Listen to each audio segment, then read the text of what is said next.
guys, yung motor ko na puno ng aspol, oh. Ayan, sobrang dami ng abo galing ng Canlaon Volcano, nag-drop kasi. Ayan, oh.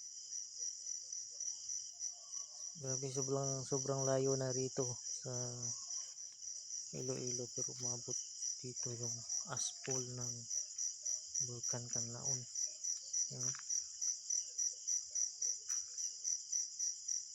And so meron tayong mga aspol.